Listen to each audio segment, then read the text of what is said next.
Are you okay? Can you change the background to start our reporting? Before we start, let's pray. Good morning, Lord. Thank you for a new day. Thank you that your compassion is renewed every morning. Great is your faithfulness and your steadfast love, O Lord.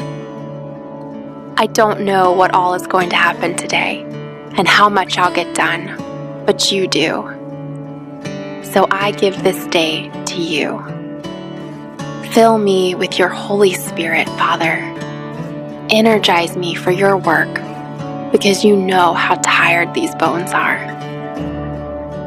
Awaken me to the wonder of your salvation, and quicken my spirit to the reality of your work in my life. Lord, my mind is filled with creative ideas, but they're all jumbled. Holy Spirit, come and hover over my mind like you hovered over the waters at creation, and speak order out of the chaos. Help me to cease striving and to trust that you will give me all I need today to do the work you've given me to do. You will be faithful to complete the good work you've started. And as I step out into my day, I declare your sovereignty over every area of my life. I entrust myself to you and ask that you use me however you see fit. This day is yours. My body is yours. My mind is yours. Everything I am is yours. May you be pleased. We have 5 topics. First, brief history of harness. Second, benefits of harness. Third, rules of harness.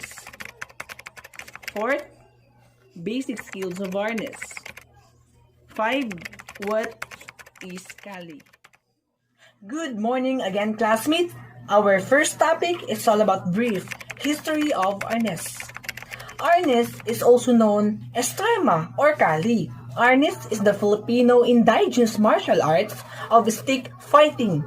It is also known throughout the world as Estrema, Kali, Garote, and various other indigenous like Panandata.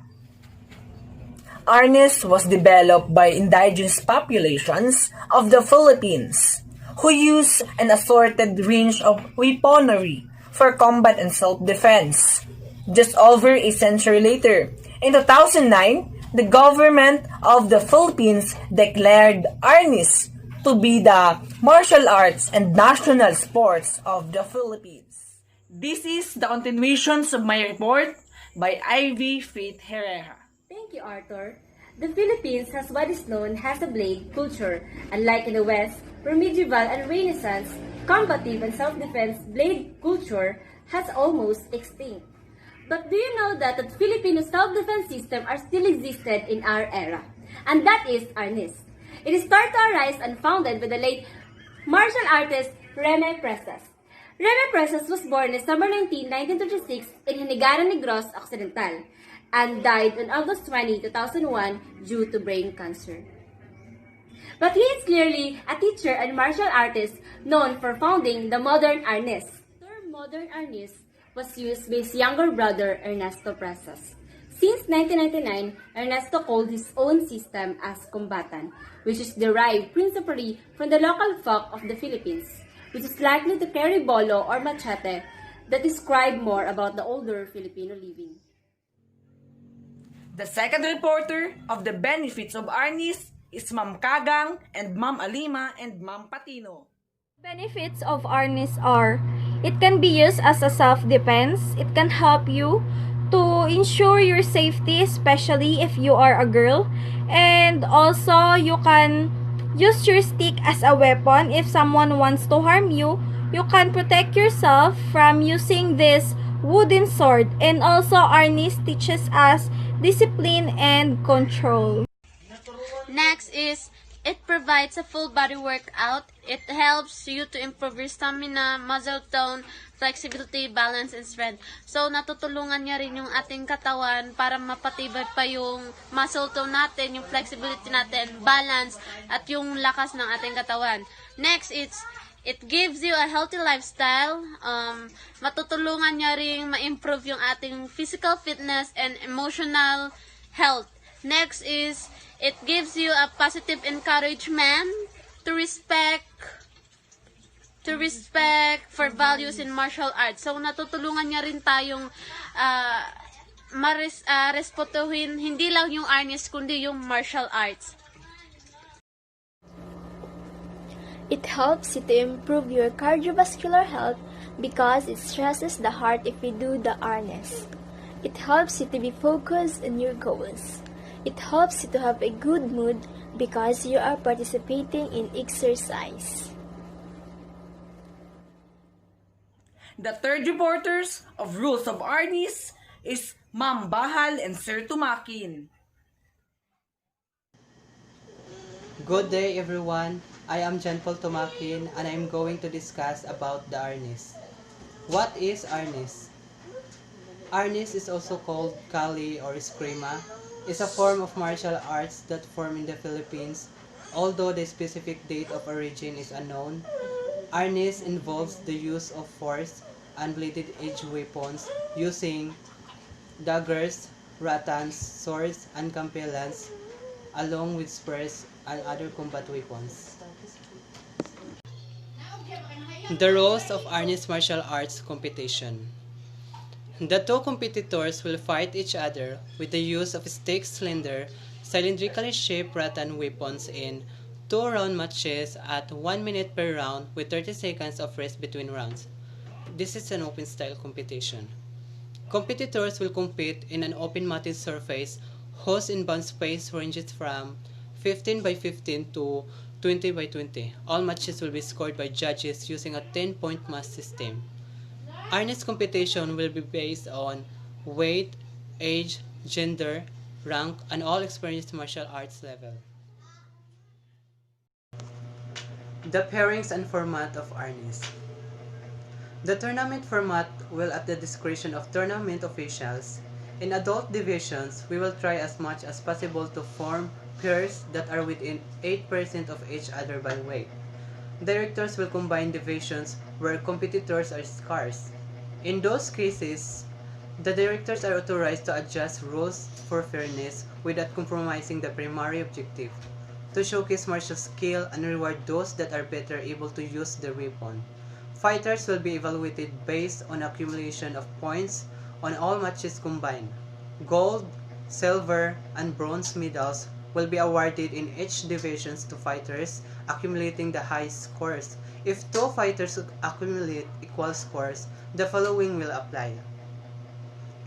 If the pair previously fought, precedence will be given to the fighter who achieved the higher point at total during their match.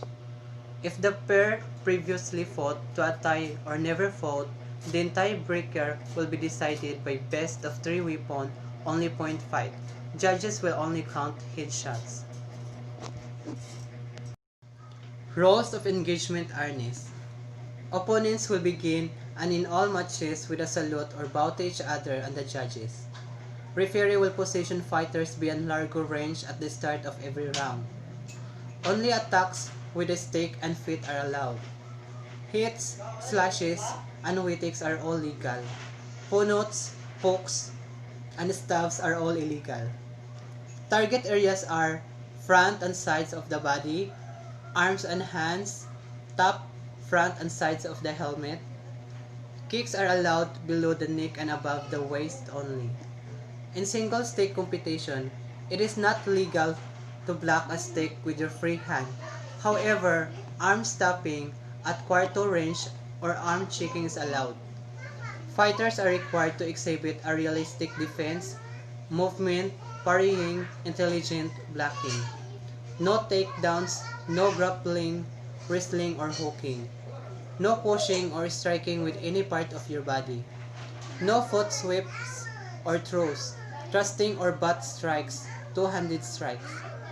No strikes or kicks below the waistline or direct strikes to the back. No kicks below the waist or above the neck. No knee strikes or elbow strikes. Checks may be used to create distance but may not be directed to the face. Checks are allowed below um, Checks are allowed below the neck and above the waist. Free hand or two hands on a weapon, aka rifle checking. Trapping and parrying are allowed. Locking and holding are not. I'm Shanami Mbahal, and this is the continuation of the report of Mr. Tumakin, all about rules of harness. In rules of harness, we have coach, corner, and coaching, judging, scoring, and officiating, professional conduct and etiquette of athletes, coaches, and spectators, and also equipment. In corner and coaching, fighter is required to have at least one corner person with maximum of 2. So when we say coaching, it may only be done during the break in the action, and the corner is men not allowed to communicate with their fighter while action is in process. So do not remove any equipment until the end of the round. Judging, scoring, and officiating. All matches scored by 3 judges on the 10 points must system prior to deduction. Deduction will be issued by the referee only. Judges also may issue bonus points for exemplary technique. And also scoring is based on quality of strikes, effectiveness of striking, and king generalship. So we have 2 types of stick competition. We have a single stick competition and double stick competitions.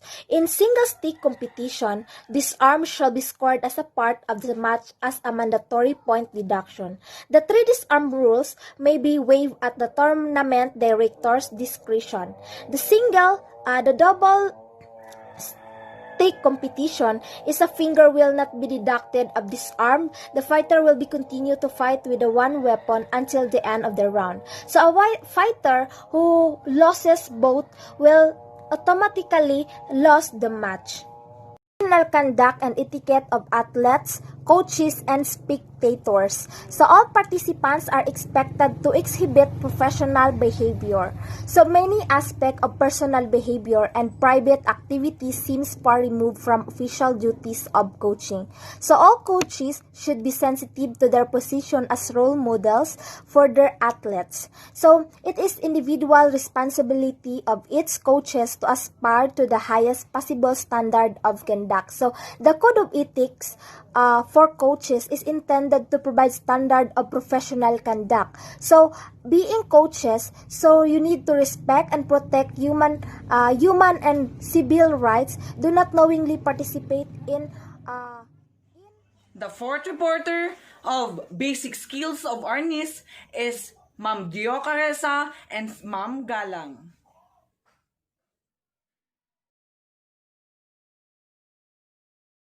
Hi everyone, I am Julie Anna Galang, and today I will discuss the basic skills of harness. So here are the following basic skills in harness. First, left side of the head attack. Means a diagonal downward forehand swing to the left temple.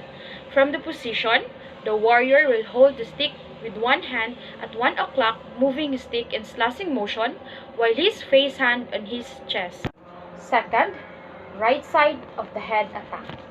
A diagonal downward backhand swing striking to the right temple, assuming a field fighting stance like the left temple strike. The warrior this time held the stick at 11 o'clock with his free and keep on his chest. Third, left side of a body or torso to the left arm or elbow. The third striking technique allows the practitioner to extend his weapon, hand making and easier for her to strike any part of the opponent between its shoulder and hips. The stick will be drawn in a diagonal forehand, slashing, swing making at easier to deliver a damage. Fourth, right side of a body or torso to the left arm or elbow. Same as the third strike, but this time the practitioner will be extend the weapon. Hand to the strike any part of body between the shoulder and the hips in a backhand slashing swing located on the right side. 5. Thrust to the stomach. In this strike, the practitioner will thrust the weapon, hand to the stomach, and he is followed by an upward motion that will cut through his opponent's body. Last, left chest stab. In this strike, the weapon heart is then extended to the front with the pain facing outward, and the elbow kept upward. This strike can cause damage. The 5 reporters of What is Kali is Ma'am Sibalius and Ma'am Opiar. A pleasant morning to everyone. I am Noraline P. Sibalius, and at this moment, I will be going to tackle about Kali. So what is Kali? Does it sound familiar to you or not? Kali is an ancient martial art formed from the Philippine archipelago, formerly in Maharlika, that predates the Spanish conquest of the nation, and it is the base of the use of the blade, or what we call the sword, kung sa Tagalog is espada. At ang salitang Kali ay marami itong kahulugan at interpretasyon. Depende lang ito sa pagbigkas ng salita sa mga Filipino martial arts community. At maraming non-Spanish terms for the Filipino martial arts, and some include the word Kali in them as Kali, pagkali-kali, kali-kali, kaliradman, kalirugan, kalirungan, at kalisita. Meron ding nagsasabi na ang salitang Kali ay nanggaling sa Hindu goddess. It means Kali, who is the goddess of death, power and destruction, and who is shown wielding a sword in many Hindu images. This theory has a lot of merit because of the huge Hindu influence of the Philippines before Christianity and Islam became the prevailing religion. At sa mga Pilipino, ang salitang Kali ay tinatawag nilang kalis, na ang ibig sabihin ay espada na ginagamit nila sa panglaban. Dito sa Mindanao, the Tausug tribe used the word kalis for many variation of kris, or tinatawag natin na espada, as shown in the image here. So, it says there, kalis tulid means straight sword, kalis siko, wavy sword, and kalis tulusiko, half straight and half wavy sword. Although Kali is a simple word, but it has different meaning and interpretations depending on who you talk to within the Filipino martial arts community. In the book entitled Mga Karunungan sa Larong Arnes, authored by Placido Imbao and Buenaventura Merafante, the indigenous martial arts that the Spanish encountered in 1610 was not yet called arnis.